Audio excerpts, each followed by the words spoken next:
I love making this Easter bread or kulich. It's so fluffy, beautiful, and delicious. Let's prepare first yeast starter. Add about 35 grams of fresh yeast. If you don't have fresh, you can add 12 grams of dry, 1 tablespoon of sugar, and 3 tablespoons of flour, and 150 grams of warm milk. Mix it a bit together and leave it for a few minutes to rise. You'll see bubbles forming on the surface. You want to keep it in the warm place, maybe by the oven. Meanwhile, we're going to prepare the rest of the dough. Crack 4 eggs. It looks like a smile to me. Some vanilla extract. Add about 200 grams of sugar, and then you're going to put it in a mixer. Mix it for a few minutes until you start forming white foam or yellow foam, depending how yellow your eggs are. And this is how it's supposed to look. And then we're going to add our starter. You can see it foam beautifully and it becomes fluffy. And then we're going to mix it again together. Add about 200 grams of melted butter. Should be warm or cool. And also a bit of either maple syrup, honey, or cognac, whatever you have. I love saffron. Definitely add saffron. This is one of my favorite spices and it adds this beautiful yellow delicious coloring. And then we add flour. You add in batches just to make sure that you don't add too much that it becomes dry.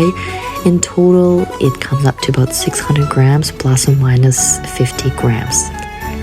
So you're going to keep adding it and then you'll notice it's going to be the sticky consistency but not runny. Let it rise. I probably had to run to go do some errands, so it stayed there for about probably 4 hours, to be honest. But in an ideal world, you want to let it rise a couple of times for an hour or two. And then what's the reason you want to add some dry fruits? I had some from Costco, mangoes that I cut, and dry apricots, but you can add any other dry fruit that you like.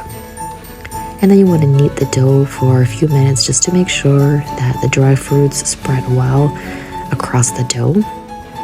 And you could see I did a bit in the bowl and I ended up still kneading a little bit on the table. And I love working with dough, you guys, especially Easter bread.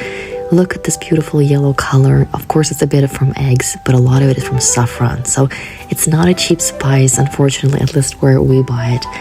But it's so worth it. And for a special occasion, you know, like Easter, Christmas, or any holiday you have that's special for you and your family, Thanksgiving, use that extra bit of spice, you know, not the pure vanilla extract. And then we're going to prepare our dough anywhere you can actually bake it. I had these little baking forms, and then I would cut from parchment paper in round shape just to fit in the dough. You don't want it to you want it to easily come out, and with parchment paper it definitely will do that. And you also want to add in parchment paper on the sides.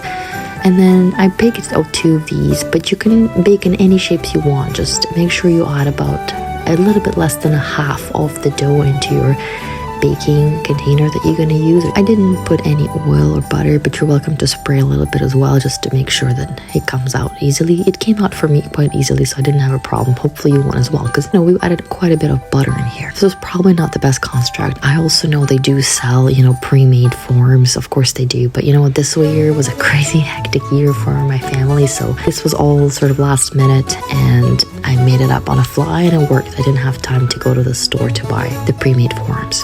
So you let it rise for probably, you know, at least half an hour or so if you have time. If not, that's okay, put it in. And you bake it for about an hour and 10 minutes for the big kuliches like I had. If you had small forms, you're probably going to be baking at 40 minutes or so, and it's at 170 Celsius. I would definitely add some water in the pan in the oven just to make sure the bottom doesn't burn. So once that's baking, we're going to prepare our topping, and we're using eggs. So you're going to crack 2 egg whites, and then you're going to add some sugar, about 80 grams, and then you're going to mix it really well on a water bath until the sugar dissolves. Also add a pinch of salt, and once that's done, we're going to take it off the water bath. And you want to keep mixing it all the time in a water bath just to make sure your eggs don't cook. And then you're going to form this foam.